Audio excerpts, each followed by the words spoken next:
hi, hello, bye bye. Hey, tu na dol kan bayang, hey, tu tam phak lawin tihan indang á, tu tam ngai law ni mo bok sa ne kan bayang. Chuan chi hi kan thla ka nga, chi hi chu mani du dan om tok khan ni mai al dan kha chu chuan. Me la lang lawin ti reng se hey re law tek lawin lan zoi don ni hi. Chuan zino hit len thla ka nga. Du tam dan is dirin ni mai cái chu hay cái du tam lawa chẳng tlem te cái tha kang chuan cái khan in voksa kan tel langa chuan dol hi lok dol hi hay hi chan le bok anga hay dol hi da vai tur ni chu mo ni sa te phau vai sok tur chuan in da vai tur chan chu nge thak chin shop thak ti te kha om thina chu wang chuan in da voi phau zoi tur ni chu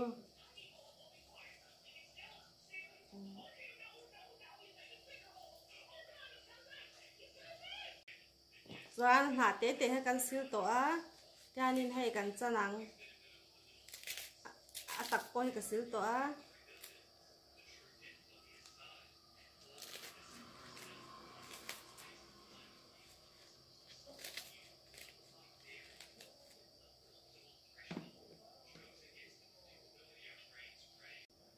chuan marcha khan adu chuan in marcha pui pa nga in thak me anga chuan hei ke chu sap marcha thak de on tiang chi khai ka thla kan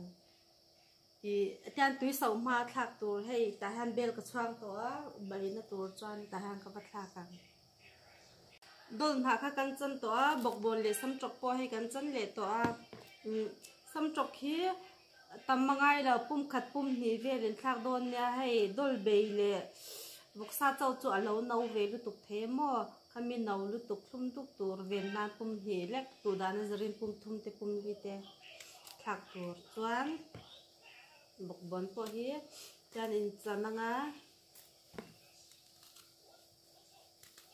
chan te te khangai kher lo ni chu chan chu zor duwa sam duwa bok bon po chan thak me ang te kha hei bok bol le sam chok chan nya hay đôi tên này cần mix với cần hay cần khạc đồn ta á thì em đôi cái tùy sâu to cho nó sâu về lệ in anh lâu cần khạc cần soda cần khạc cần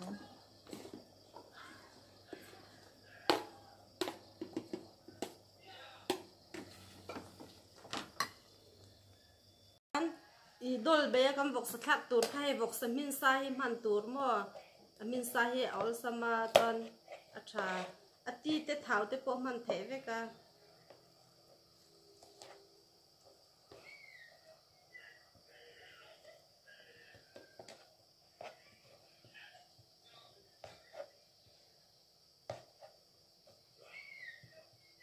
te khan vok sa kan thak leng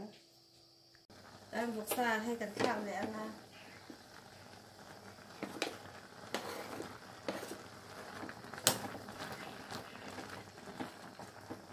ta đi nem xì rong tang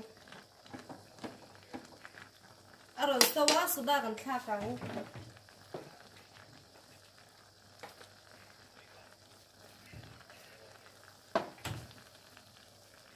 chuan hei leng ser min do na kan thak tur ania bor pui pui thak lang than mal te ten lang te hian chuan cái nào mình về để hay cần khá càng, rim nó ắt tui top à hay mẹ top anh chứ, liếc xem có hắn mẹ lại mẹ lâu bi cái này hay, thì mà tết đến chân nga thì hắn khác liền, khá nên mình đón tổ á hay, tổ bắc po ngay lâu à do mo thì hắn cần chọc về thoát tổ ăn, cho nên liếc xem thì cần khá càng đây leo sẹp này cần tì sâu bẩn bô lăng ngang tổ vắt cô ngay là tổ sạch liang khăn thì mấy đôi tê chuột do ra tôi bảo tôi tổ vắt ngay là tôi đã cần hộp xin nắng tôi ném này đây là dòng ta off thầy